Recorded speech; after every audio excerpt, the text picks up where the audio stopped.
కర్నూలు జిల్లాలో ఫ్యాన్ పార్టీకి ఎదురుగాలి వీస్తోందనే ప్రచారం జరుగుతోంది. టీడీపీ వ్యూహం ముందు వైసీపీ చిత్తవుతుందనే వాదనలు ఉన్నాయి.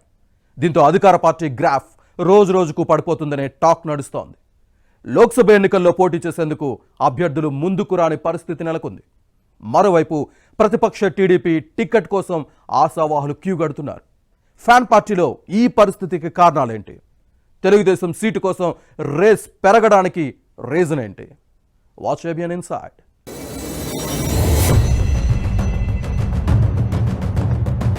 సాధారణ ఎన్నికలు సమీపిస్తున్న సమయంలో కర్నూలు జిల్లాలో రాజకీయ పరిణామాలు వేగంగా మారుతున్నాయి. వైసీపీ అధినాయకత్వం ఒకటి తలిస్తే మరొకటి జరుగుతోందని ఆ పార్టీ నేతలే చెబుతున్నారు. గత ఎన్నికల ముందు ఒక్క ఛాన్స్ నినాదంతో ప్రజల్లోకి వచ్చిన జగన్ను నమ్మి జనం ఓట్లేశారు.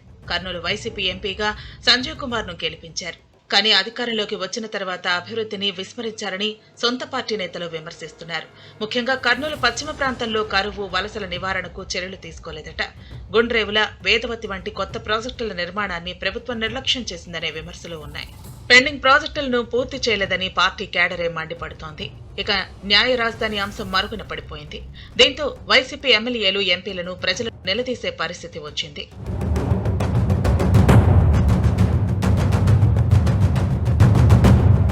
జిల్లాలో అభివృద్ధి అటకెక్కడంతో వైసీపీ ప్రభుత్వంపై ప్రజల్లో వ్యతిరేకత ప్రబలిందని చెబుతున్నారు. ముఖ్యమంత్రి జగన్ తమ ప్రాంతానికి చేసింది ఏమీ లేదని పెదవి విరుస్తున్నారు. ఈ పరిస్థితుల్లో వచ్చే ఎన్నికల్లో ఏ మొహం పెట్టుకుని ఓట్లు అడుగుతారని పార్టీకి రాజీనామా చేసిన కర్నూలు వైసీపీ ఎంపీ సంజీవ్ కుమార్ పార్టీ నాయకత్వాన్ని ప్రశ్నించడం హాట్ టాపిక్ గా మారింది. టికెట్ ఇచ్చినా గెలిచే పరిస్థితి లేకపోవడంతో ఇక్కడి నుంచి లోక్సభకు పోటీ చేసేందుకు వైసీపీ నేతలు జంకుతున్నారట.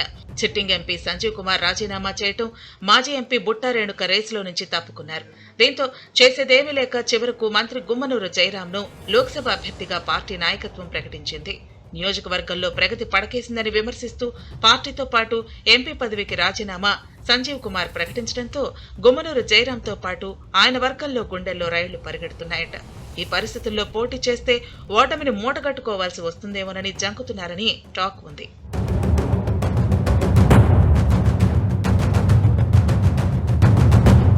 మరోవైపు టీడీపీకి రోజురోజుకు ప్రజాదరణ పెరుగుతోందనే ప్రచారం జరుగుతోంది. గతేడాది టీడీపీ అధినేత చంద్రబాబు బాదుడే బాదుడు కార్యక్రమం, నారా లోకేష్ యువగళం పాదయాత్రతో పార్టీ క్రమంగా బలపడుతోంది. చంద్రబాబు సతీమణి నారా భువనేశ్వరి నిజం గెలవాలి కార్యక్రమానికి జనం తరలివచ్చారు. అలాగే నియోజకవర్గ ఇన్ఛార్జీలు నిర్విరామంగా భవిష్యత్తు గ్యారంటీ పథకాలను విస్తృతంగా ప్రజల్లోకి తీసుకువెళుతున్నారు. దీపం పథకం కింద ఏడాదికి 3 గ్యాస్ సిలిండర్లు ఉచిత పంపిణీ, ఆర్టీసీ బస్సుల్లో మహిళలకు ఉచిత ప్రయాణం హామీలే ఆకట్టుకున్నాయి. తల్లికి వందనం కింద పిల్లల చదువులకు సాయం, రైతులకు ఆర్థిక సాయం పథకాలకు జనం ఆకర్షితులవుతున్నారని టీడీపీ నేతలు చెబుతున్నారు. దీంతో టీడీపీ గ్రాఫ్ పెరుగుతోంది.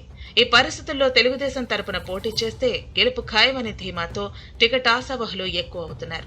రోజుకో కొత్త నేత తెరపైకి వస్తున్నారట.